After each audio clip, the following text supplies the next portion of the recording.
Name is Gail. Right. Uh-oh, we're still working on it? Okay. Okay, good, good. My name is Gail Spicer, Interim Executive Director of Freetown Village Living History Museum. I welcome you here this evening. Our mission with Freetown is to educate the public about African American history and culture in Indiana. Since 1982, we have traveled across Indiana and the Midwest, reaching 80 of 92 counties and every neighboring Midwestern state through more than 15 educational outreach programs. So we really have been busy. Tonight marks our fourth season of Conversations in Indiana, African American History and Culture, serving K through 8th grade audiences and beyond. So this evening, we are honored to welcome distinguished educators, researchers, professors, historians who will share their work and deepen our understanding of those who came before us. We invite you to join us each month, same time, same place. You can visit freetownvillage.org to explore the full series of our conversations, along with our programs, events, and our 7-week summer day camp now enrolling. And this summer day camp is really, really something special. Our youth will engage in history, culture, teamwork, and enrichment This is a that build both knowledge and character. So they leave that summer camp totally fulfilled and ready to hit their new school year. I want to thank our sponsors for their support. Our title sponsor, which is the Black Heritage Preservation Program at Indiana Landmarks. It's a very special title sponsor. Our mission is aligned so closely with Indiana Landmark that we are just honored that they have consented to be our title sponsor. Our other sponsors are Indiana Humanities, the Indianapolis Foundation, the Allen Whitehill Clues Foundation, the Indy Arts Council, the Indiana Arts Commission, the IU Africana Studies, and the Joseph Taylor Branch. So there's a lot that goes on at Freetown Village, and even though there's a whole list of our funders, those funders fund particular things, but our overarching general operating costs is really supported by people like you. So if you value this work, we invite your support. Individual giving is just as important as foundation funding. So please consider making a contribution of any size at freetownvillage.org as we work to reach our next 1 million participants. So tonight, it's my honor to introduce our presenter, Dr. Lasana Kasembe. Okay. Dr. Kasembe is an Emmy Award-winning poet, educator, and critical Black scholar whose work examines culture, race, history, the arts, and the social context of education. Dr. Kasembe's research, teaching, and scholar activism reflect a deep commitment to meaningful action. His work explores the rich and living sacred traditions of Africana peoples, including history, expressive forms, imaginaries, and folklore. And he positions those things as a vital source of memory and transformative teaching and learning. A major aspect of his scholarship history, political movements, and aesthetic foundations and audio politics of the 20th century global Black arts movement. Dr. Kasembe-related interests include history, the culture foundations of art and art making, intellectual and mass culture, Black radical thought movements, art and art criticism, and the genesis and genealogy of global Black arts movement and the Black intellectual tradition. Dr. Kasembe is the recipient of multiple teaching awards, including the Indiana University's Trustee Teaching Award, Burton W. Gorman Teaching Award, and the Chancellor's Award for Excellence in Multicultural Teaching. His writings on education, race, and culture have appeared in numerous books and peer-reviewed scholarly journals, including the Journal of Black Studies, International Journal of Qualitative Studies in Education, Socialism and Democracy, Race, Ethnicity, and Education. Dr. Kasembe serves as department chair and associate professor in the IU Indianapolis School of Education and as an adjunct associate professor in the IU Indianapolis Africana Studies Program. He is associate director of the IU Indianapolis Arts and Humanities Institute and serves on the executive advisory board for the IU Indianapolis Center for Africana Studies and Culture. Now, his most recent creative project is the Paul Robeson Man of the People, a jazz poetry opera that explores the life, activism, and artistic legacy of Mr. Paul Robeson. Dr. Kasembe situates his research, teaching, and service as a critical and dedicated work of recovery, recognition, remembering, and reinscribing of history, memory, and human possibility. And as an ongoing synthesis, this effort involves deep qualitative exploration, critical interpretation, and negotiation of memory and meaning, and crystallized at the nexus of art, imagination, aesthetics, education, and activism. I only had to read this over about 10 times so I wouldn't stumble too much. So, ladies and gentlemen, I present to you Dr. Kasembe.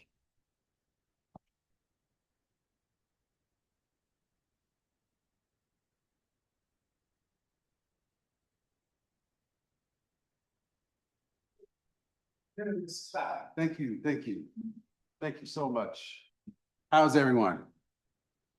Oh, I don't believe you. How's everyone?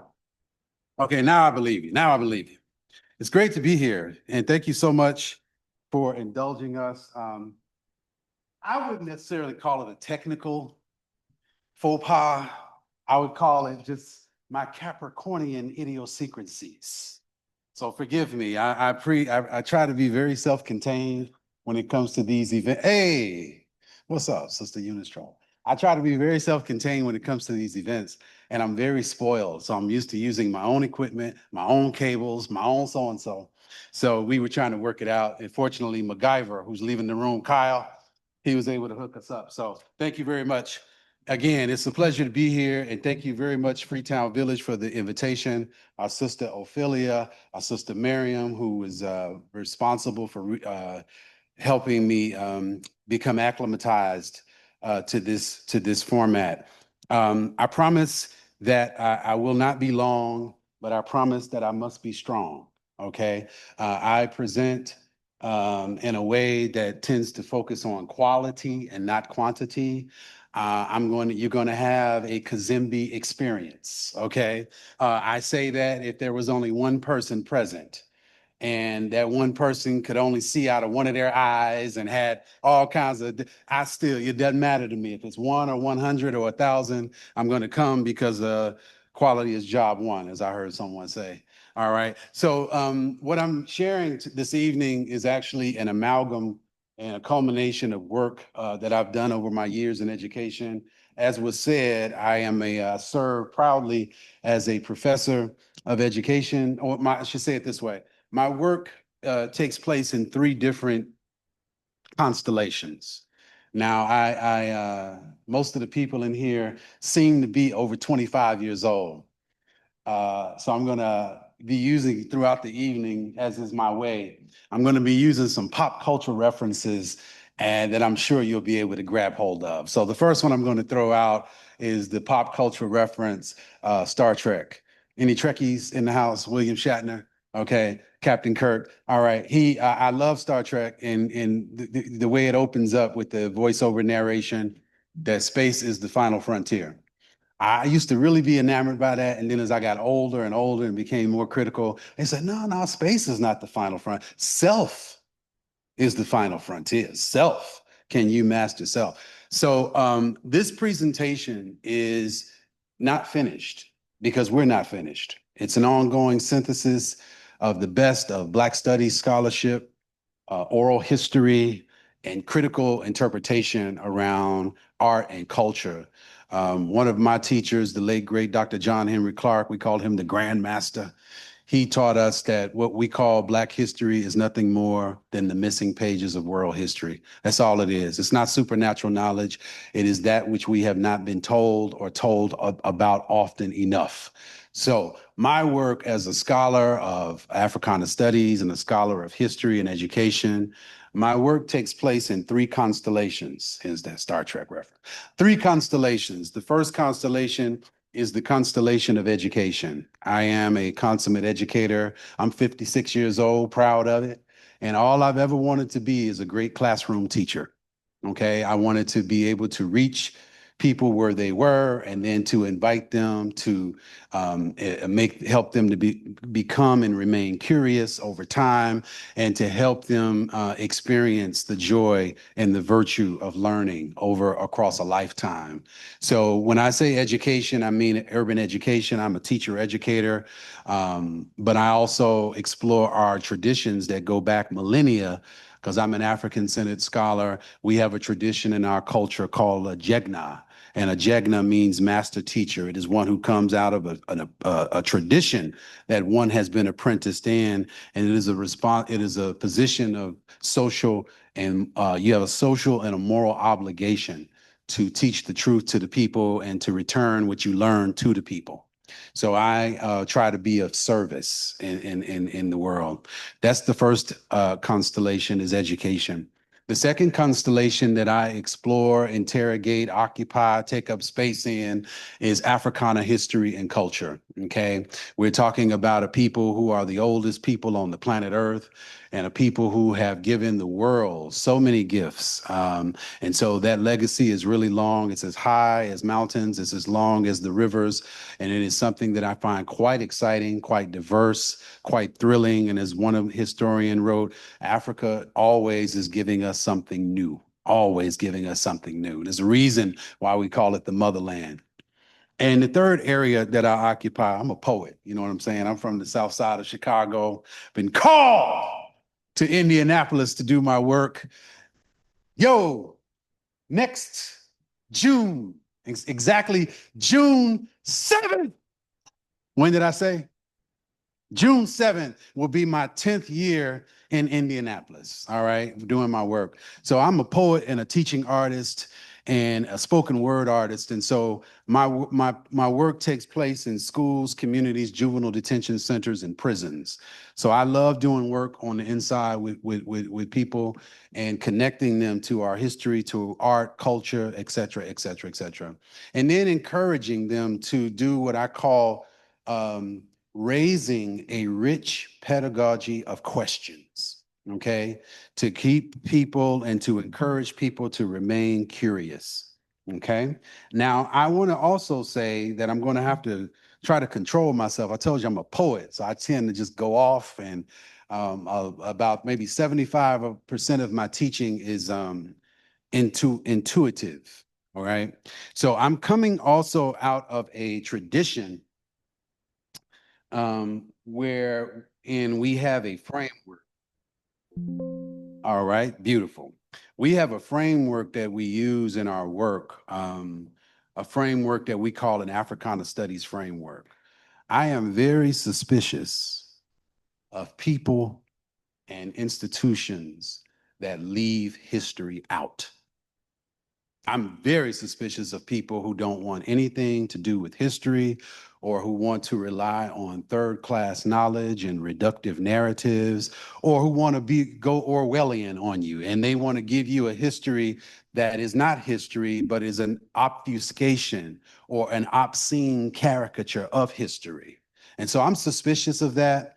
I don't too much believe in censorship, so people have the right to do whatever they want to do, but I'm in that other line. I'm not in that line. I'm in that other. You're free to do and think as you will, but I'm over here and I'm leaning in a tradition that prompts us, encourages us, challenges us to engage and traffic in, I want to say truth, but I'm going to say closer approximations to truth, because no one has a monopoly on pure truth.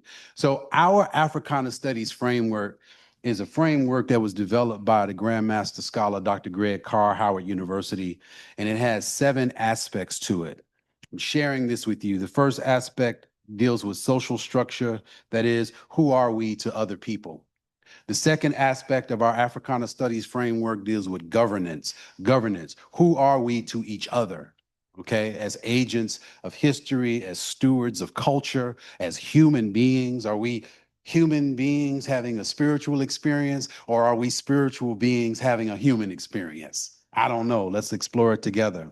Our third aspect of the framework deals with ways of knowing and making meaning in the world. In other words, systems of thought. That is, how do you think about what you think? How is it that you came to know what you know and think what you think and move and orient in the world as you are?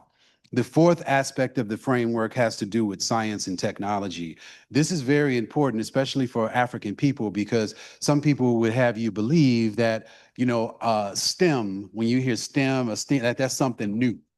And they don't know about the African Hesi-Ra, who in the 5th century BC first diagnosed diabetes. They don't know about Lady Paseshet, who in the ancient world was not only a surgeon, but she was one of the first women surgeons in the ancient world, and was also the head of a guild of surgeons in ancient Egypt, circa 2600 BC. So our relationship with STEM goes way, way, way, way way back. And so science and technology is key. The fifth aspect of our framework has to do with movement and memory. That is to say, how did African people were not stationary, they were not static people, so they moved around. There's these overlapping diasporas. Maybe you've heard of the diaspora. The great scholar Irving Berlin, the late scholar Irving Berlin, he wrote a book called 4 Movements in Black History, and we're dealing there with overlapping diasporas. That is, diasporas that are going on at the same time. African people who had lived most of their history and developed most of their culture. They were free, self-governing people. And then this disruption came along circa 1400 to 1600. And after 1600 came this diffusion of African people who had been forcibly kidnapped off the African continent, and they were diffused across the Western Hemisphere.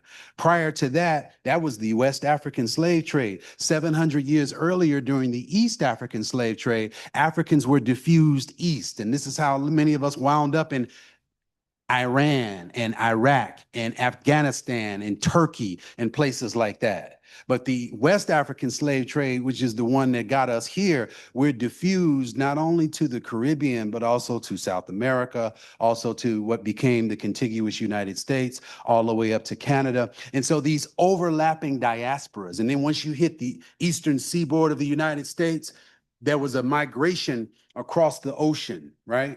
And then there was this forced migration across the ocean. And then when they got, which was called the First Middle Passage, but then when they got to the eastern seaboard, these Africans, barefoot, shackled to one another in a coffle, they were forced marched from, say, Louisiana, where the ports were, down to the deep south in Georgia, walking by foot some 360 miles. That's called the Second Middle Passage over land.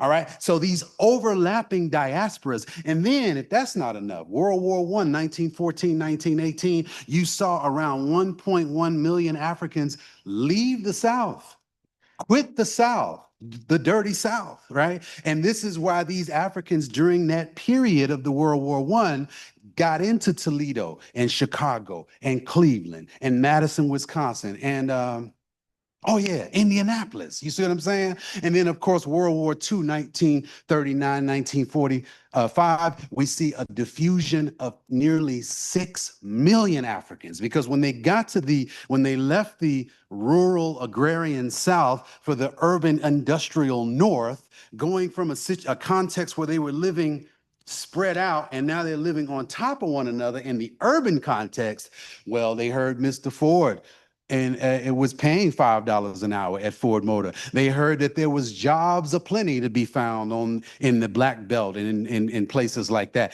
And so these Africans would have their experiences documented in the Cleveland Plain Dealer and the Chicago Defender and in newspapers of that day. And they would send word, yo, come up here because you can experience what? The warmth of other suns. You see what I'm saying? So there were overlapping diasporas that got us here.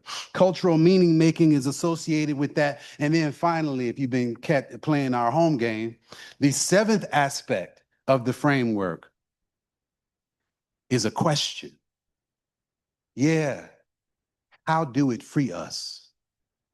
That is to say, of what use is all of this? Is it just to get heavy and ingest a bunch of names, dates, places, and faces? Or is there a method to is there a rationale? Is there something what we call in research, is it translational? That is to say, can it be used in the present?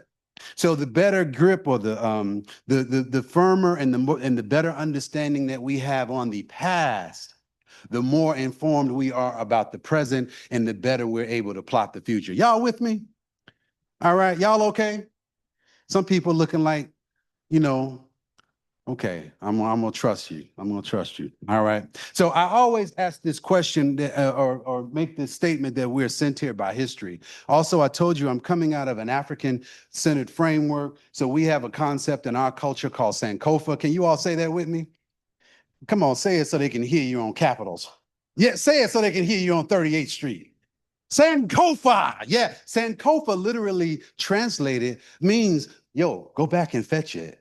Go back and get that. And so what you see here in the iconography of this beautiful Sankofa bird statue, you see the bird with its body faced in the present, with its head turned around, representing figuratively the past, and in its beak is the cosmic egg that represents the future, the children and the unborn generations that are yet to come. So in the iconography of the Sankofa bird, you can see past, present, and future, because African people did not have a concept of a division of time. Events that happened 5 years ago occupy the same space and consciousness in the brain as though events that happened 100 years ago. All right? So we're going to say goodbye to the Sankofa bird. And then there's another African. You like that? All right, I did that just for you. All right. We have another African concept that comes to us from our ancestors in Northeast Africa. Most people know it as Egypt, but in the culture, we call it Kemet. Can you all say Kemet? Can you all say Kemet without fear of getting in trouble? Can you say Kemet? Kemet. All right. So in Kemet, they had a concept there called Sia. Now, see, you all are too young to remember the Thundercats. You didn't watch the Thundercats cartoon, did? See, I'm dating myself. It's cool. I grew up with a cartoon called the Thundercats. And on the Thundercats, the central character was a character named who? See, y'all didn't even watch. Lion-O. His name was Lion-O, and he used to have this sword. And he used to put it was called the Sword of Omens. And he would put the sword in front of him, and he said, Sword of Omens, give me sight beyond sight. That is, help me see what is not readily visible. Help me see beyond the immediate. So in this context, the Africans had a concept called Sia, and Sia stood for exceptional insight. That is to say, we need to be able to see deeply. We need to be able to see beneath the surface, and then we got to get that thing all up in our nostrils. You know what I mean? To get what? Elevated understanding. Supreme understanding about what we're doing. That is what we need today. And that is, and I can tell you as an educator, I've been in education now going on 40 years. One of the main problems, not just in education, at Walmart, at Chipotle, in American foreign policy, in school boards all around, everywhere. And you all experience it every day. What grade are you in, sir? You experience it in 6th grade. You just don't call it when I'm about to call it. We continue to run into people who would rather believe than think. That is a dangerous position for any society, when you have people who would rather believe than think. Can we agree to that? Right? And so there are some people who insist that 3 + 3 is 8. They need to believe inaccuracies and false history and it's like some psychological thing. So I don't get upset when I encounter people like that. I say to myself, why do you need to believe in that way? Why do you need to believe that the moon is made out of green cheese when these Artemis 2 astronauts just came back and can tell you it's likely not made out of green cheese? Why do you need to believe that when you close the refrigerator and you turn out the light, you don't believe in electrical current getting broken, but you believe that there's a little penguin that waddles out and pulls the switch? And you need to believe that. Why? All right. So that's a cognitive dissonance that we need to deal with. So we need SIA. We need exceptional insight. I show this slide because this is you all have been to maybe theater and you've seen the opening act. That was the precursor for the main. That's what this is. I'm laying down a foundation for what I'm about to say. Y'all all right? Okay, we got the keys, so we ain't gonna ask us to leave. This concept here, that tree represents what we call genealogy. And the clock represents what we call chronology. And Freddie Hubbard, represents Freddie Hubbard. All right. So the tree there, when we say genealogy, we're referring to the relationship that people have to ideas that bind them together. And we also have the clock there because chronology is a people's relationship to time. Time and genealogy are inextricably connected. And so as we get into this, the great Sonia Sanchez, one of the foundational poets of the Black arts movement, one of my areas of specialty, she told us and taught us that the black artist, I'm following along on my slide presentation, that the Black artist is dangerous. Black art controls the quote unquote Negro's reality, negates negative influence, and creates positive images. I should say too, in my work and my research, I use the word art as an acronym, A.R.T, a revolutionary tool. Revolution means complete constructive change. It is disrupting disinformation. It is disrupting lies. It is disrupting second and third and fourth class information. It is replacing ignorance with knowledge. That's what I mean by revolution. Okay. And there's a reason why the artist is more important than the politician, because it is only the artist. If you go back to the days of the court and you go back to the days of the motley fool, the court jester, as an art, that's an art to being a clown, right? But the artist, the court jester, was the only one that could make fun of the king and get away with it. Right, could actually not only make fun of the royalty, but could get them to laugh at themselves. That's the power of art. If you don't believe what I'm saying, that art has the ability to transform you and touch you, and then that you don't have a pulse. That means you have not listened to Aretha Franklin's 1975 classic Gospel Greats. You have never heard of Mahalia Jackson. You have never listened to the 88 piano keys of the great Omar Sosa. You have never listened to what he means. It don't mean a thing if it ain't got that swing. You've never listened to John Coltrane of Love Supreme. You've never heard the cadence of Abbey Lincoln. That's what that means. And that means you better run, not walk to your nearest Spotify channel. That's what that means. So art is incredibly important and factors so significantly into the story that we're about to unfold. I should also say, I could do a whole presentation on just introducing what I'm about to talk about. We don't have time, right? Even if we had enough time, we wouldn't have enough time. So what I'm doing tonight is I'm sharing my approach, because the Africana Studies framework, it has a set of critical assumptions. It has a theory behind it. It has a methodology. It has modes of synthesis. It has all of these things because it is a discipline, Black Studies or Africana Studies. It is an established discipline. Right? So I'm trying to share with you the world out of which I come as a scholar. But what I'm also doing key in being true to the game, shout out to Ice Cube, being true to the game, I'm trying to also deal with the context of our presentation, which is the sacred center remembering, meaning to put back together Black art and Black artists. The presentation explores the lives and legacies of Indiana's unsung Black artists of the 20th century.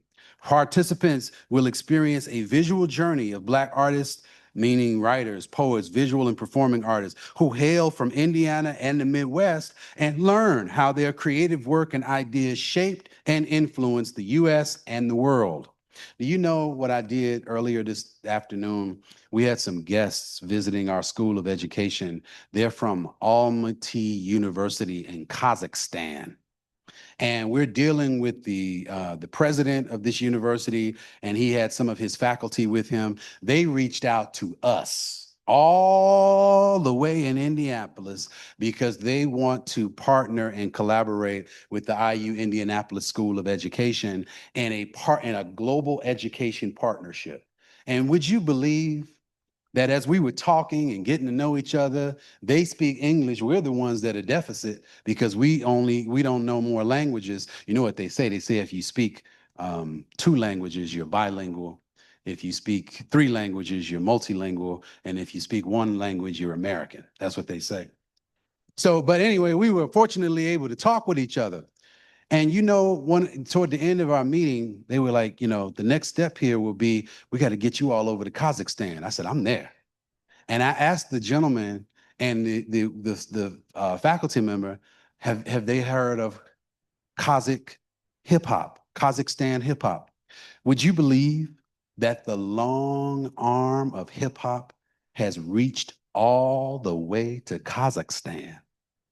And I was actually dropping some of the Kazakh hip hop artists over there. And I'm gonna tell you, and those and some people, some of the bean soup and the bean pot scientists who are in the audience, you'll know what I'm talking about. There's an artist over there named Dijik, and he has an album called The Flower That Grew from Stone. Does that sound familiar? Tupac Shakur, The Rose That Grew from Concrete. So they were influenced, these Kazakh, and that's what the 20-somethings are listening to. That is the lingua franca, in cultural lingua franca in Kazakhstan, hip hop. So at the end of our beautiful meeting, I was able to put smiles on faces by referencing some of their own cultural young people who are doing hip hop. Interesting. Anyway, I brought that up because I was prompted to bring it up. About the long reach of Black artists and what Black art actually does and the power of Black art, not just regionally, locally, nationally, but internationally. The presentation connects these Black artists from Indiana and the Midwest to the long tradition of Black expressive culture, critical aesthetics, and situating Black art as A.R.T, a revolutionary tool. So when you're dealing with Black art, particularly writing, I use a framework of looking at it through a periodization in 3 waves. The first period writing, the second period writing, and the third period writing. The first period writing, these were Africans who wrote during the heyday and the nadir of the enslavement period. They were not slaves, they were enslaved. It was a condition, not an identity.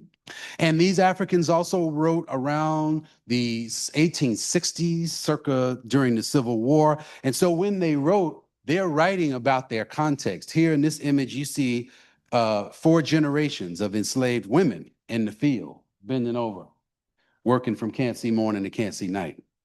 And so during that period, these so-called slavery narratives, thousands of them were written, they were documented, because the first thing that you want to do when you emerge out of a context where you've been enslaved for nearly 300 years, you want to tell your story. When you've been in a context where people have said that you're not beautiful, you have no history worth teaching, you have no history worth remembering, you have no culture, in fact, you're not human, the first thing you want to do is say, I am beautiful.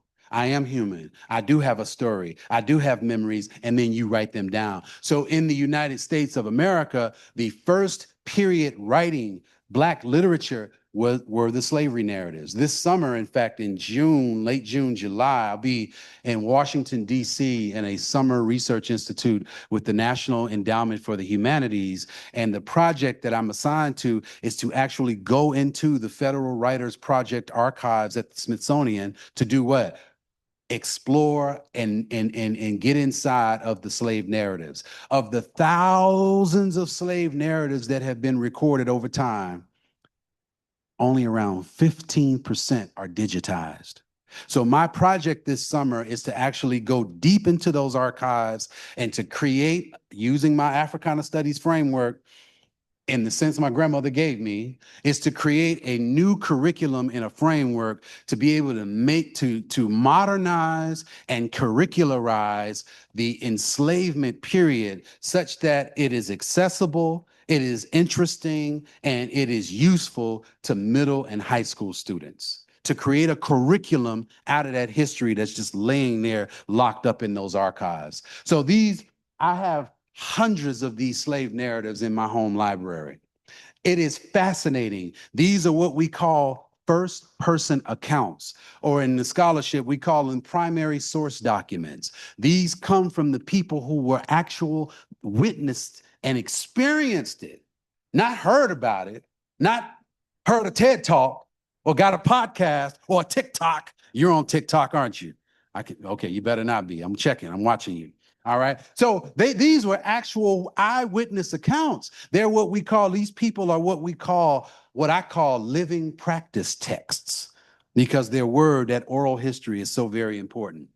During the second period, we're now moving out of the enslavement period, and now we're moving into the 20th century. This was the turn of the century, and we're dealing now with a different kind of struggle.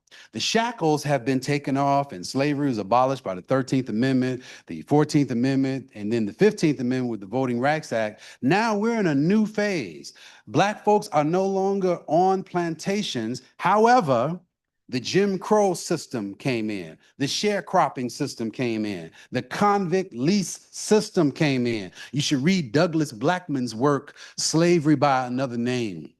You should read Edward Baptiste's work, The Half Has Never Been Told. You should read W.E.B. Du Bois's masterwork, The World and Africa. Right. And so you should also read the late, great Lerone Bennett Jr.'s book. That dog may be old, but it can still hunt. The Shaping of Black America, 1619 to the year 2000. Powerful, powerful, powerful work that actually gives us the synthesis. And if you really want to go for broke, see all of what I just said, if you read all of that, you'll get a B for Black. But if you want to get that A for Africa, you got to read W.E.B. Du Bois's magisterial work, Black Reconstruction. That man was able to recover in 900 pages. He deals with 11 years of history. Powerful and fascinating. And that work is a bridge into this second period writing, where we were now dealing with the anti-imperialist struggle. We're dealing with those migrations that I was telling you about, where the African American or Black folks were leaving the South, coming into the North. 4 million African people freed by the 13th Amendment. That's 8 million feet. 8 million armpits. Right? Imagine jobs for 4 million people, schools for 4 million people, health care for 4 million people, right? So the great question of this age on the other side, on the imperialist side, is what they call the Negro question. What do we do with what do we do? Right? On our side, it was like, you know what? I'm about to assert myself in the world now. You know what I mean? So I now have the ability. I don't live in Georgia. I live in the Bronx. I live in Brooklyn, right? I don't work on a factory, on a farm anymore. I'm in a factory, or I'm on a port working on the docks. And I'm not in a context where I'm enslaved, where my wife has been kidnapped and my children have been sold down. I'm in a context now where, you know, it's 1935 in Chicago, and I'm on 47th Street in the Black Belt on the South Side where I'm from. And if I don't like the job, I quit. I walk across the street, I get another one. You know what I mean? And so agency and autonomy. And so naturally, the modernity period, the period of the Harlem Renaissance, circa 1917, 1933, the Garvey movement, all of these things represented those second period writings. The Negritude movement in Paris, the Negrismo movement in Cuba and Puerto Rico, the Indígena movement in Haiti, and of course, the Black Chicago Renaissance, 1935, 1950. This is nearly 100 years of Black writing, Black expressive culture, visual culture, performing art, essays and theorizing about what does it mean to be who we are, right? Who are we and whose are we? What does it mean to be an African who is in Jamaica, but I can trace my family lineage to Ghana, right? And in Ghana, I can go even deeper. I can trace it not to Accra in the north, but in Kumasi in the south. You see, all of these were questions that these Africans were imposing on themselves and imposing on each other. And the art, the music, the literature reflected it. Those second period writings also attuned to the jazz age, right? When jazz came up the river from St. Louis, and now you got dun, dun, dun, dun, dun, dun, big band and swing. I thought I heard Buddy Bolin say, you know what I'm saying? The music changed. Y'all all right? We're going to get in trouble. Let's all get in trouble. Y'all all right? Okay. And then, of course, those third period writings, we got to deal with those also. Deal with those also. We're now talking about the 1960s, the revolutionary 1960s. These third period writings set off by the assassination of Malcolm X, 1965, the African independence explosion, starting with the March 1957 liberation of Ghana from the British Empire, the Revolutionary Action Movement, the US Movement, civil rights, the Mao Zedong in China, the 100 Flowers campaign. All of these things reflected in the third period writings during the history in this country. And so when I talk about Black art and ideology, we saw the Black art and ideology as two-pronged. One, it was a response to what was happening in the world. Yeah, it was a response to that. Okay, someone does something to me, someone seizes my land, seizes, aggresses again. Yeah, I'm going to respond. I'm going to have a response to it in my writing and in my song, right? Nobody loves me but my mama, and she could be jiving too, right? So something happened to me. I'm a baby, then left me. My baby then left me. The light bill is due. The light bill is due. Anyone who's ever heard the blues has heard. Ralph Ellison said that the blues as a form is an autobiographical chronicle of a personal catastrophe expressed lyrically. That's what the blues is. But in the blues, you have something in a 12-bar blues, you have a point in the blues right around the middle part. It's called the turnaround. And you say, prior to that, he had been singing about how she left him. I was in a blues club in Indianapolis a few years ago. I said, yeah, I shouldn't have said yeah. I said, yeah, and went to this blues club, and this guy was singing, and he was walking around and interacting with the audience, and he said, I got a problem. He was call and response. I got a problem. What's the problem? I got a problem. I got a problem. I got a problem.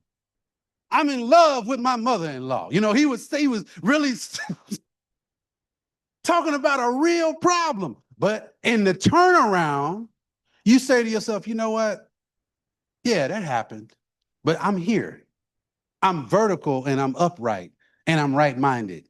I'm here. I survived it. So the turnaround. So the response in Black writing, yeah, it was a response to the socio-political and the aggression that was going on, but it was more than that. It was a quest for a new and original orientation. It was a quest to sort of go somewhere on the deep inside to explore who are you in history? Who are you in culture? Who are you now? Who are you in this century? Who are you in this context where you're not in Paris, Texas?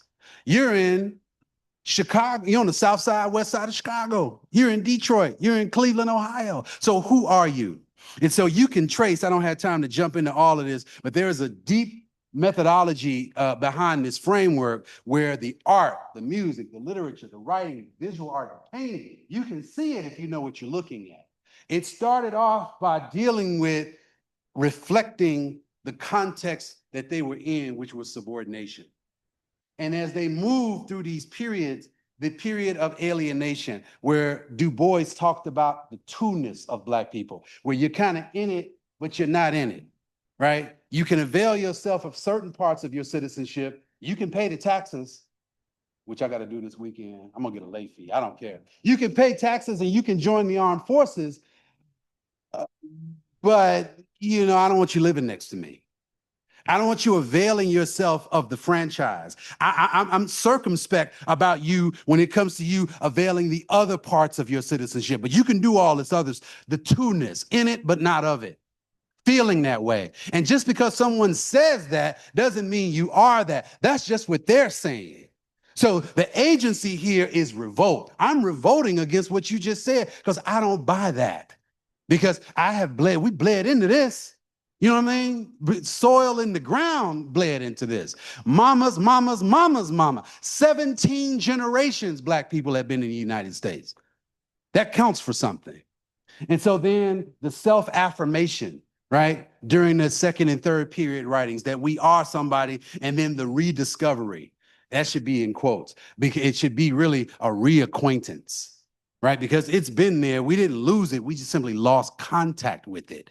Now we have recontacted it. And then, of course, the independence. All of these are not only representing of an ideology, but representing of an impulse. Right? And this right here, these are the movements, the 6 20th century movements that I talked about. This is my main line of research, studying these movements, writing about these movements, researching these movements, visiting the various locales where these movements emerged, and then looking for what they call in Greek mythology, the Ariadne thread. How does it all connect? Or what the great Russian playwright Bertolt Brecht said, what are the causal connections? How does this stuff connect? And then how does it work? What do it mean, in other words? Okay. So throughout the presentation, okay, I'm going to also talk about these things we call Africanisms. Can you all say that? Africanisms. Now, if you've been eating peanut butter, it's going to be very difficult. Can you say Africanisms? Okay, I heard you say it. Africanisms are what? Elements of culture found in the New World traceable to an African origin. And I put the banjo up there on purpose, because that's a gourd with strings on it that came right out of West Africa. If you know what you're listening to, you listen to the holler of the field hollers and the blues, and then in Mississippi Valley, and then you go over to Senegal, West Africa, in the Senegalese Valley, and you listen to Mamadou Diabate. You go to Mali and listen to the great African singers Rokia Traore. And you listen to Fatou Diawara, and you listen to Sona Jabarta, you listen to these Africans singing, you're like, man, that's like a thread that connects them. I'm listening to their inflection. I'm listening to what they're singing about. Yeah, they're using a different language, but the meter and the tempo and the mood and the melody and the heart, it's all there. All of those things are in the music because it is reflected in the attitude that produced it.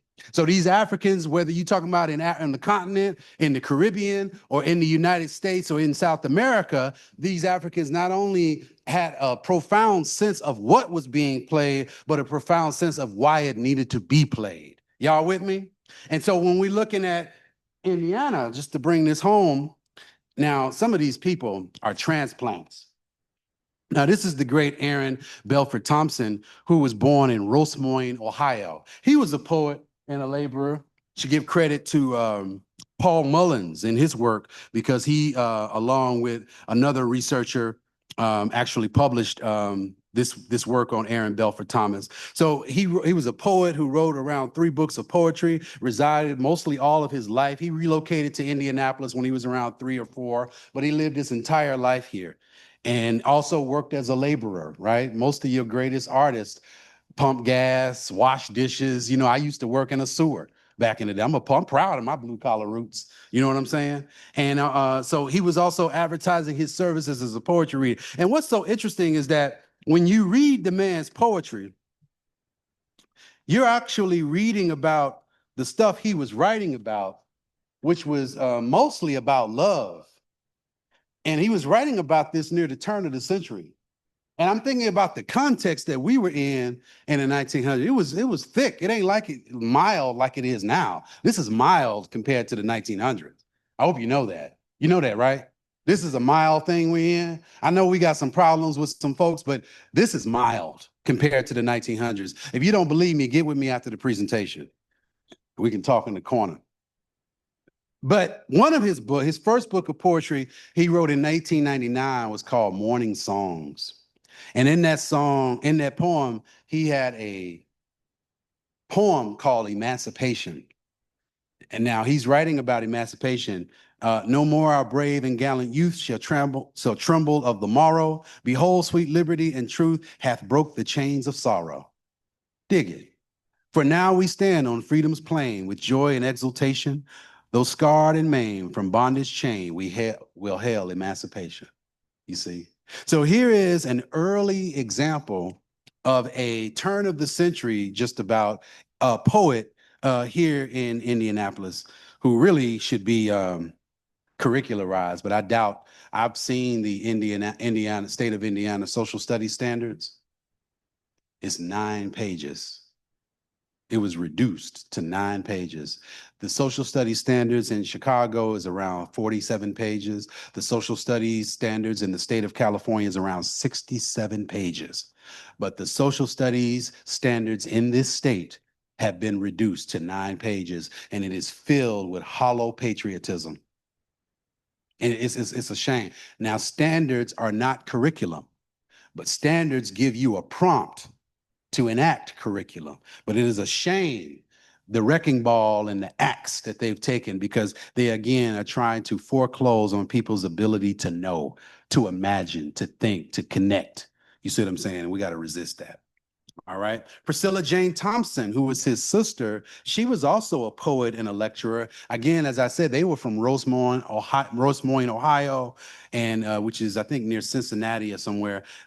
She was a lecturer and a Sunday school teacher, the Zion Baptist Church. And the thing about her brother and her, and this is the agency and autonomy part, they self-published their own work. This is a period of time where it was very, very difficult for, there was like this one at a time rule. They still have it in effect in some ways. But Paul Lawrence Dunbar was the voice of the day, and there's not room for other. So they were like, you know what, skip it. We'll publish our own stuff. They came from a family that owned a printing press. So they taught themselves how to operate that printing press. And they said, you know what, if we can publish broadsheets and Sunday school tracts, we can publish our books. You know what I'm saying? So that's what they did. So her work is so inspirational and informational because she was one of the early poets that also inspired the Harlem Renaissance. Okay. She's one of these unsung heroes. That's who I'm going to be dealing with this evening. I'm not dealing with the very well-known, well-tread folks. There might be 1 or 2 names in here, but these are unsung people that we probably have not heard of before. Sarah Farrow, excuse me. Priscilla Jane Thompson. I keep forgetting to switch it. I'm sorry. Go back. Okay, I'm sorry. All right. Emancipation. And you know what's so interesting? Has anyone in here ever heard of archive.org? Archive.org. If you go to archive.org, you can get a free account on archive.org. A lot of this early stuff is up there. You can access it just like you do Google. Go to archive.org, type in whatever you want to. It's got music and poetry and whole entire books that are up on archive. And it is all open access, free public domain stuff. His books are up there. That's so interesting. Okay. Priscilla Jane Thompson was his sister, and she was also a poet, self-published 2 books. This is the woman who I said inspired whose work inspired the Harlem Renaissance as well, and was a Sunday school teacher herself. Right? Sarah Farrow. Now, Indiana, Indianapolis in particular, you all did a lot of poaching. Right. So these people doing these great things, usually they came from elsewhere and they moved to Indianapolis. Indianapolis gave birth to some of these folks, but a lot of these people came when they were babies or they weren't native born, but she came to Indianapolis around 1890, I think. And she was from Chicago, but she has renown because she was the second known Black woman novelist of the 19th century. The first Black novelist of the 19th century was a man named William Wells Brown. He wrote the first novel, if you will. Slave narratives are not novels. Those are personal accounts. Novels, that's a different genre of writing. But she wrote a book called True Love, and she was the second, is known to be the second one Black woman novelist of the 19th century, and actually one of just maybe 2 or 3 Black people who even published works during that period. So she was also had her work exhibited at the Chicago exhibition, the World's Fair in 1893. This is someone who you may know. Maybe the last name is recognizable, Shirley Graham Du Bois. She had already made a name for herself nationally as a writer and a playwright and composer. And then she met and married Du Bois around 1951. But Shirley Graham Du Bois was this American Ghanaian writer. We say Ghanaian because near the end of her and W.E.B. Du Bois's lives, they repatriated to Ghana. Because United States just got to be too much for them. But they traveled all around the world, and France and Ghana, Egypt and China and Russia. And so she had this national reputation before she even met him. And then when he got together, it was like, this is another pop culture reference. I'm sorry you were born when you were born. The Super Friends, the Wonder Twin powers activate. So they put his energy with her energy, and they did something really, really spectacular. Shirley Graham Du Bois, born in Indianapolis. I'm gonna give you that one. All right. So here's a photo of her and Du Bois in Russia in 1959, visiting the Kremlin. That was when the United States had a different relationship with Russia, slightly different than it is now. Okay. So these are very significant writers. Mari Evans, this is a name many recognize. She was actually born in Toledo, Ohio. And she actually, her parents, she moved to Indianapolis around 1947. So Mari Evans, though, is not only a band poet, but she was a consummate educator, dramatist, children's book author, and she was one of the key foundational folks in the Black Arts Movement. The Black Arts Movement started in New York City. Amiri Baraka is considered the godfather of the Black Arts Movement. He, in 1962, 3, 4, he was some beatnik poet living in Greenwich Village, publishing with, Allen Ginsberg and running around doing what they were doing, just getting jiggy. And then when Malcolm X was assassinated in 1965, Amiri Baraka said, you know what, I need to stop shucking and jiving. So he moved to Harlem. And it was in 1965 that the Black Arts Movement, this flowering, this renaissance of Black art and culture and music began there. And so it spread out. New York City was ground zero, and then it diffused out to Chicago and Detroit. And then there's a Black Arts Movement in the South. The great historian James Smithhurst has done a lot of work on the Black Arts Movement and looking at that period.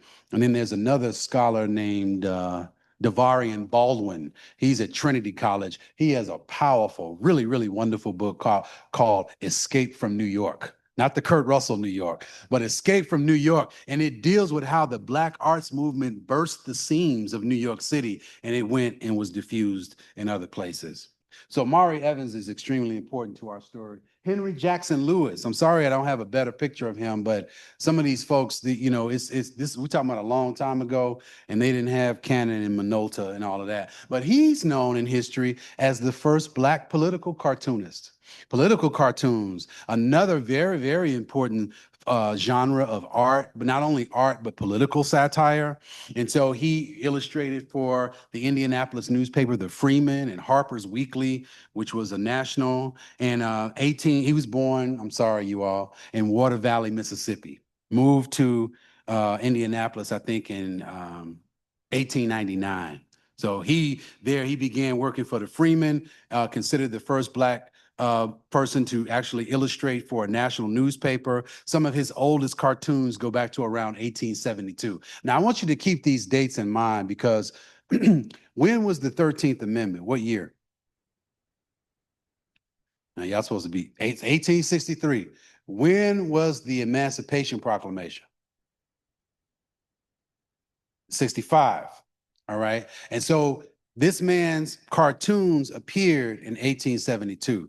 Now, if you look at where he was from, again, down in Water Valley, Mississippi, actually able to, because not all Black folks were enslaved during that period, but some 7 or so years out of enslavement, here he is as becoming this renowned political cartoonist, having his work featured. And he worked also as a freelance artist. Now, here's someone else. He was born in St. Louis, Missouri, but I bring him up too because he actually spent time in Indianapolis as well. Elmer Sims Campbell. He's known as the first Black cartoonist. There's a difference between an illustrator and a cartoonist, okay? And this man is one, he used his artistic skills to help develop Esquire magazine in the 1930s.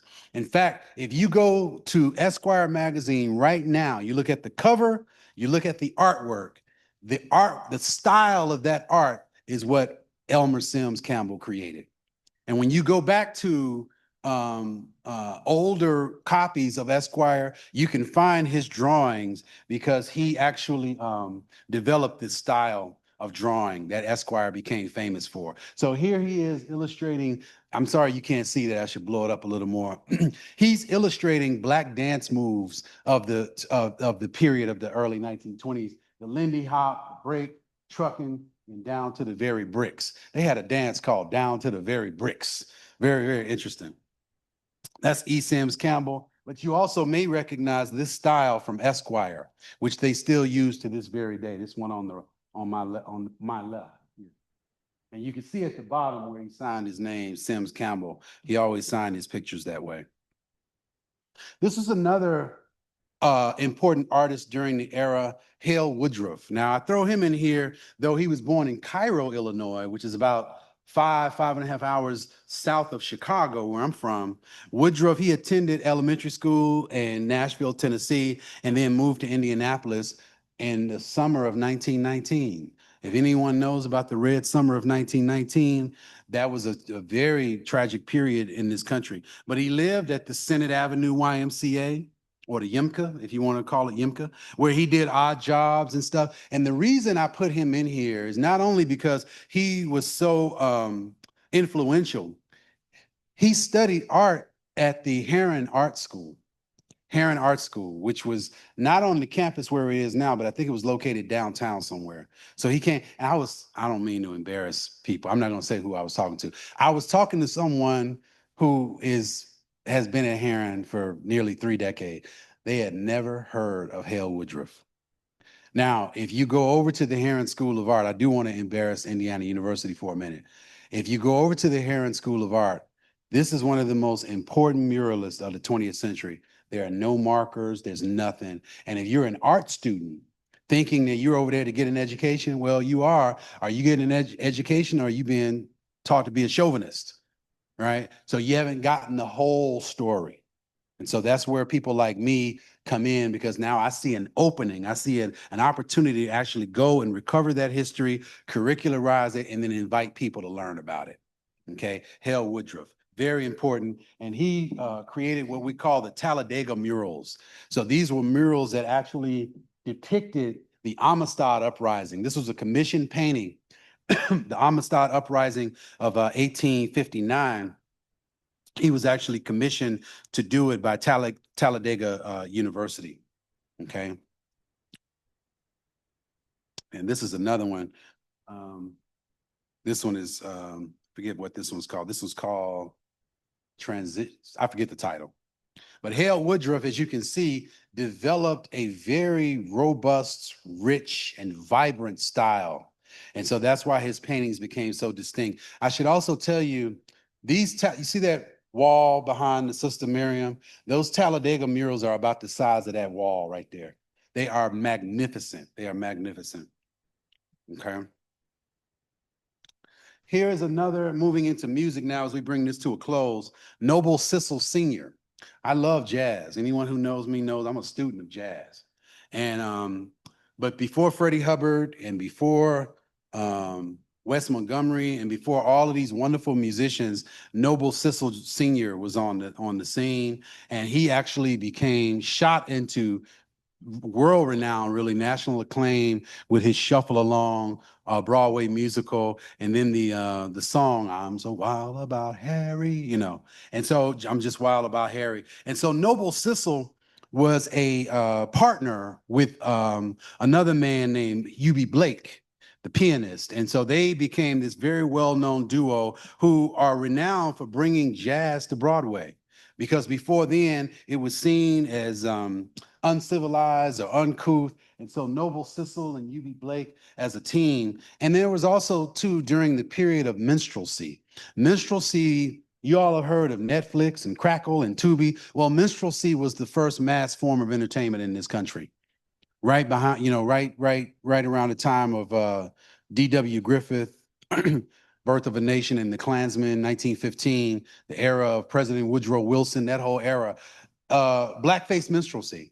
So Noble Sissle and UB Blake, they engaged in that form as an act of defiance to sort of take that back. So not only were white performers performing in Cork blackface, but black performers were also. So Noble Sissle and UB Blake had this position or this attitude that they're going to do this in a different way. And so they would remove the blackface, don the tuxedos and the formal evening wear, and then bring in an air of distinction and an air of dignity, quiet dignity to the art form. And so they were very conscious about being representatives of not only the music and but also the culture, and also aware of their ethnic image. I think it was Socrates who said that if the state wants to control people, not only do they try to control the music, but they also seek to control innovations in the music.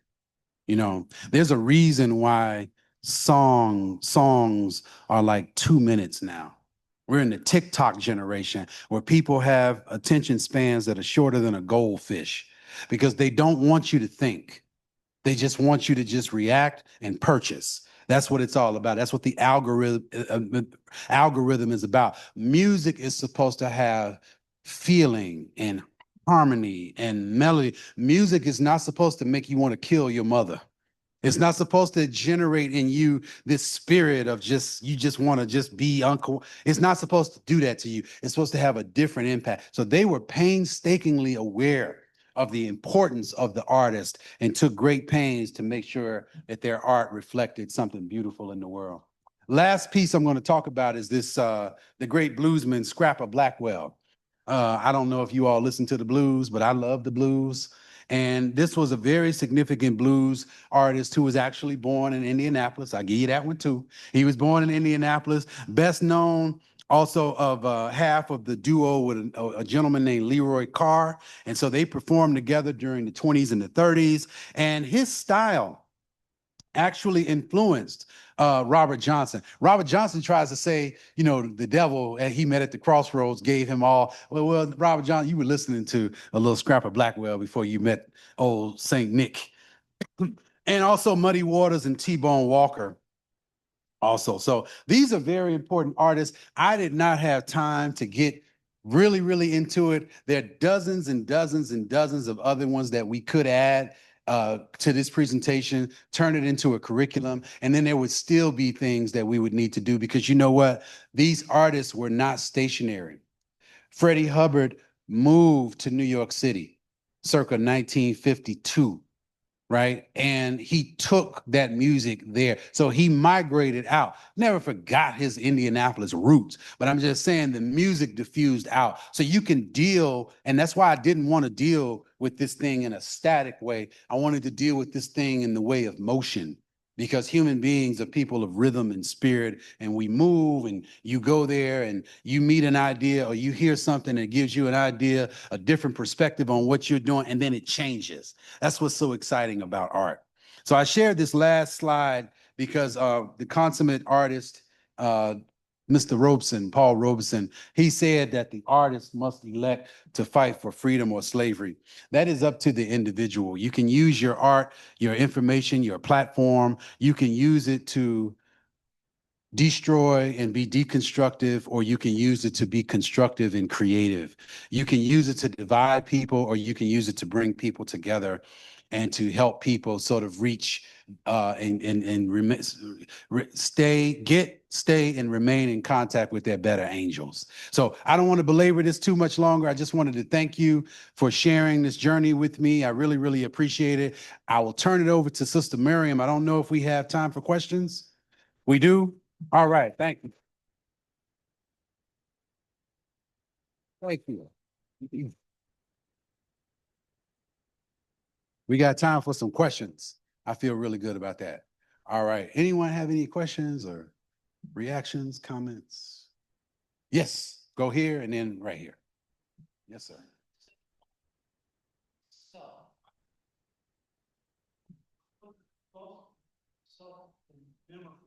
Because memory is what we read. Memory is what is true. Truth is not really what happened. Memory is how. Mm-hmm. Is that part of what you mean by self? You could probably,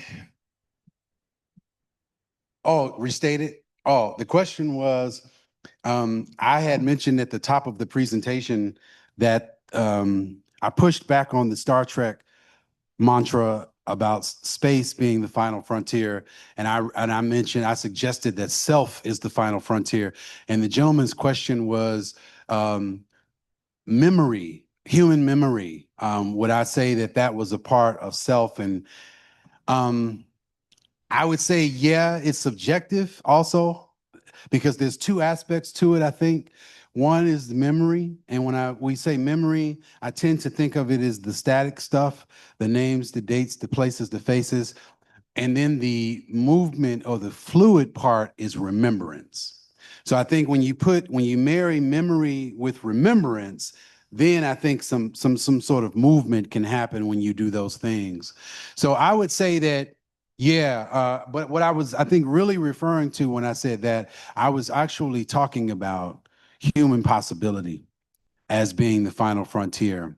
And by that, I meant as human beings, we have to have a value system. So a value is three things: category of commitment, category of priority, and a category of human possibility.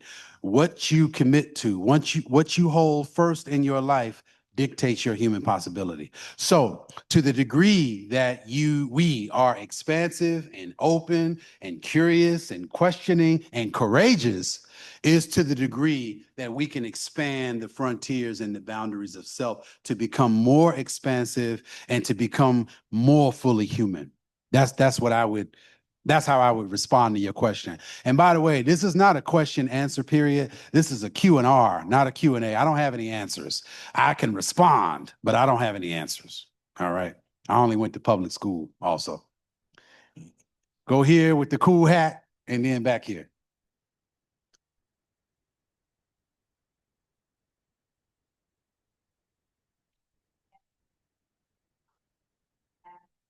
Oh, yeah, yeah, yeah. Yeah. Thank you. Thank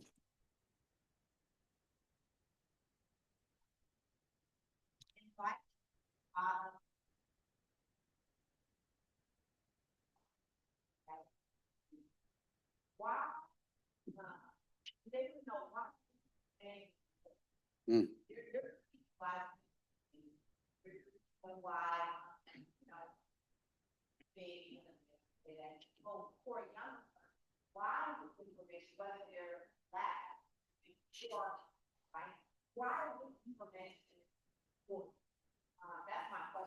Mm-hmm.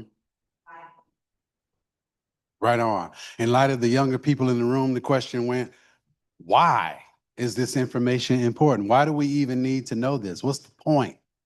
Well, to answer that question, I think we have to understand the function of history. A people's relationship to history is like a child's relationship to its mother. Marcus Garvey said a people's relationship to history is like a tree with roots. Okay. And so in order to have strong foundation and strong roots in order to have a really, really proper frame of reference, in order to be a fully developed human being, to develop all aspects of yourself. It is very, very important that you know history, particularly your local history, and then, of course, national and world history. To respond to that question, we might ask, why is my great grandmother important? Why do I need to know who my grandfather was? Why is that even important? I mean, he's not my father. My father is like right here. My mother is like right here sitting at the table. Why do I even need to know? Because it is continuity with the past, right? In order to understand the current moment that we're in right now, it is imperative that we understand history.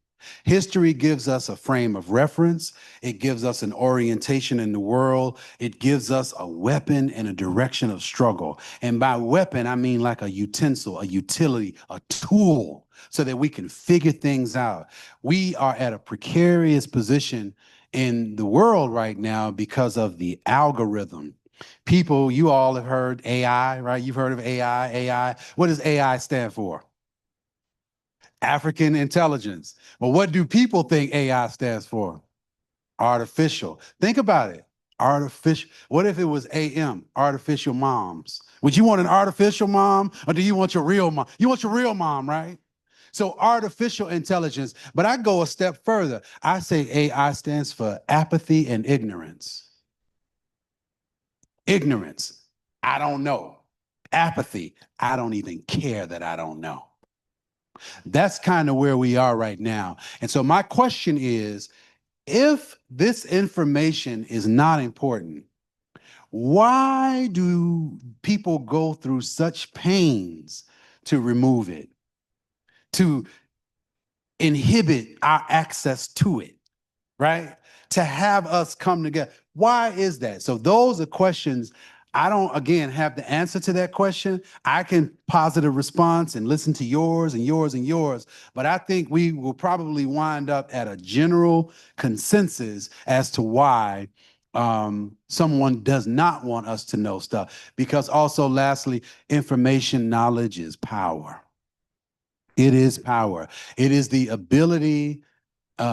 Barbara Sizemore taught us this about power, that power is the ability to define reality and to have people respond to your definition. So knowing, see, knowledge from the Latin, see, to know. It is a form and a source of power. And to the degree that you know things and you know a thing or two about a thing or two is the degree to which you can sort of increase your options, increase your mobility in the world, particularly the people in here who are under 15 years old, right? It is very important that you know that we live not only in a nation of nations, but we live in a nation of nationalities. It is very important that we know that we live in a multicultural context. And so when you know things like that, and you have the information, and you read the books, and you say, well, what about so-and-so and so-and-so on page so-and-so, paragraph so-and-so? You so-and-so, you know what I mean? You can now challenge disinformation and misinformation that you're presented with. That is extremely important, especially in the world where we are today, in this era where the average age of a teenager is 47, and where people are they're ageist. They are have anxiety about aging. They have anxiety about getting older. They have anxiety about focusing and paying attention. It is very difficult to have a coherent conversation with a lot of people today. I was in a restaurant in Chicago, and I was waiting on my table and everything. I saw a family come in. It was at a table like this, about a family of 6 or 7. Everybody sat down almost simultaneously. And almost simultaneously, every member of that family pulled out their cell phone and did this. And it was kind of dark in the restaurant, so that scream made him look all like Casper the Ghost. You know what I'm saying? It had that scream kind of spirit. So it is very important to know this stuff because that why is so very important. And if you want to understand where you're going, you have to understand where you've been. There's an African proverb that says, if you don't know the road to take, any road will get you there. Question right here. And then right here. And they're what?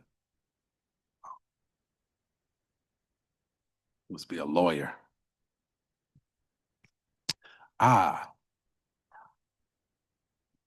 The question is, can I provide a bibliography? I'll do one better than that. I will email my Know Thyself resources list. It has books, must read novels, must see films, must surf websites. And most importantly, it has alternative news sites up there, right? I'm happy to send that.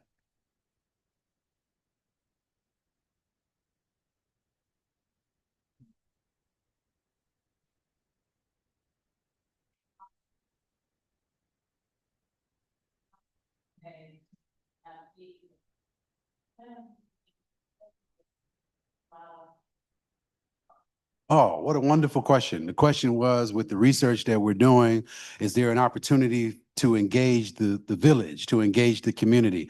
The answer to that question is yes.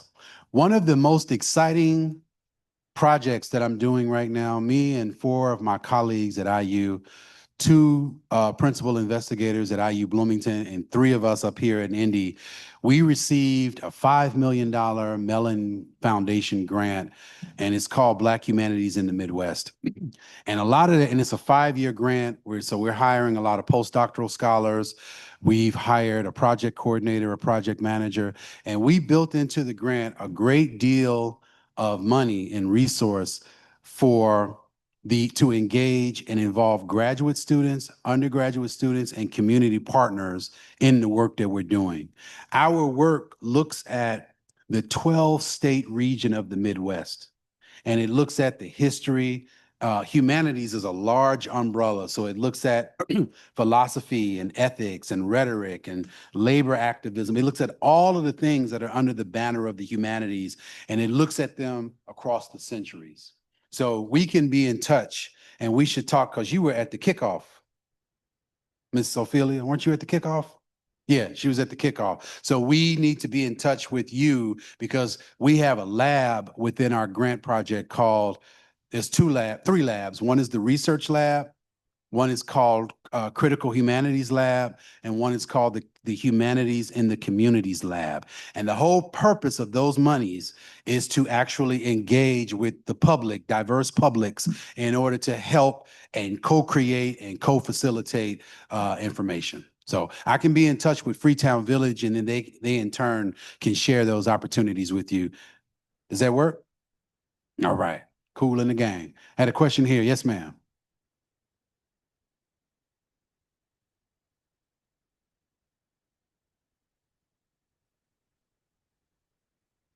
H-A-R-E, Maud Cooney Hare. Maud Cooney Hare. In my research, have I come across a Black woman in Chicago named Maud Cooney Hare? No. Early 1900s? Maud Cooney Hare? Okay. No, I have not.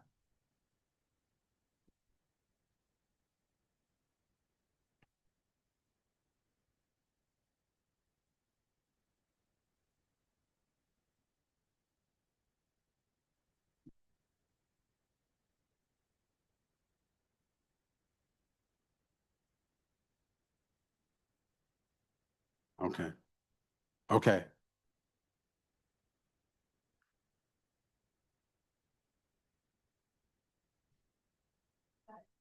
Okay. Right on. Galveston, Texas. That's where Juneteenth started. Galveston, Texas.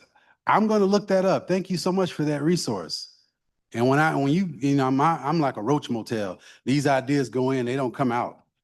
And I'm gonna be like Magnum PI, FBI, looking for the man with the reason why. So I'm gonna look that up. Thank you. I wrote her name down. I'm gonna chase it down. Thank you so much.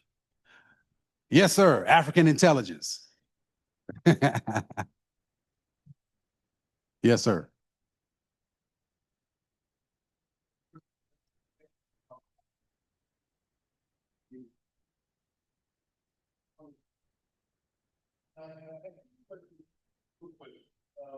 They had to do with Emmy Award-winning and Shirley Graham Bach. You know, around now, Shirley Graham Bach, or she here for this, where we know that. And the same thing for what year the Aaron School, which is here for a short second, be bragging on her or whatever there. Curious about how much time they spent. Yeah, Woodruff, I don't know the exact date that he was at Heron School, but I think it was around 1940, somewhere around there. Shirley Graham Du Bois, born here 1896. And I'm not sure when she left, but she was here for a long period of time, and it was from here. And then I think she went to New York City, and then she began Chicago, then New York City, began making a name for herself. And it was right around 1951, 52, that she met Du Bois. And a brother, he poured a honey potion in her ear and charmed her, and then they got together. So, but one of the things about Shirley Graham Du Bois is that she wrote these magnificent biographies on great men. She did one on Paul Robeson. She did one on Paul Laurence Dunbar. She did one on Du Bois. And I think she did one on Richard Wright. So she wrote around 8 or 9 of these biographies. And these would have been right around the 1930s and 40s that she wrote these things. And they're very hard to find. You may find digitized copies of them, but this is at a time where um, there weren't a whole lot of Black people writing biographies like that. One of the things that people don't really talk about much is there are a lot of Jewish historians who were very foundational in developing Black studies. Um, People like Melville Hertzkovitz, people like Ira Berlin, people like Ernest August Meyer, right? And so she would have been slightly early, but also contemporaries of theirs in doing this foundational work. So if you had Abe Books or eBay, if you can locate any of those biographies that she did, she was just a wonderful, wonderful, magnificent writer.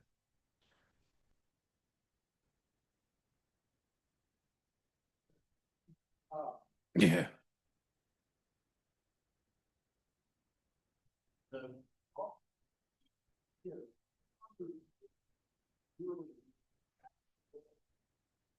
Mm.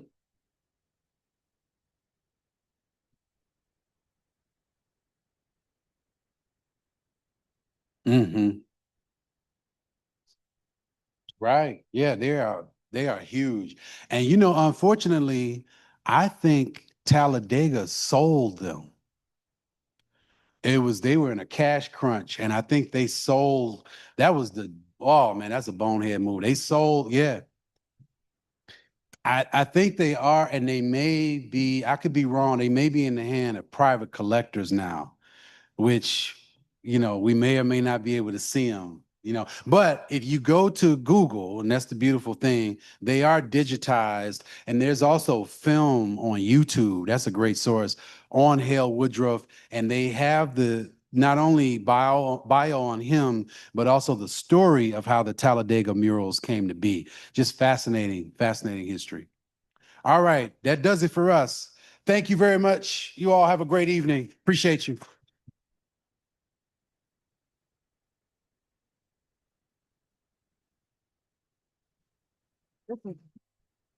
This was absolutely awesome. I mean, I guess I need to take a course because there was a lot of information in this presentation, and I just makes me hungry for more and more. Thank you for coming. The QR code is up here. Please scan the QR code and take a very short survey letting us know your satisfaction and maybe some other things that you might want to see here in conversations. So thank you very much for coming and have a safe trip home.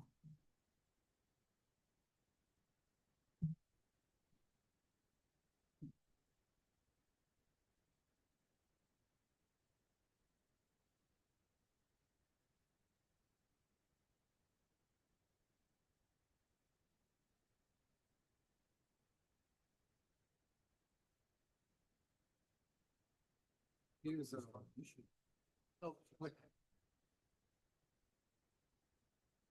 Say what? I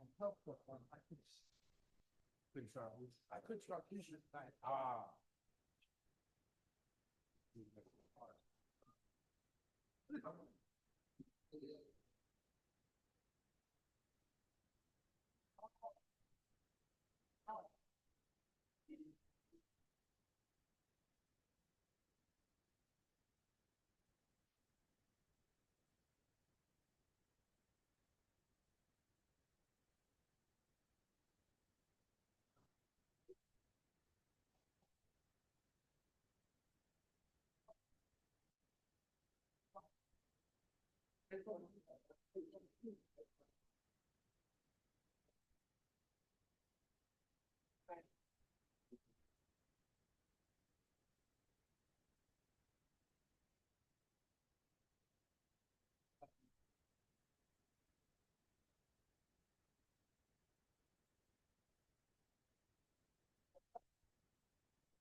I didn't understand.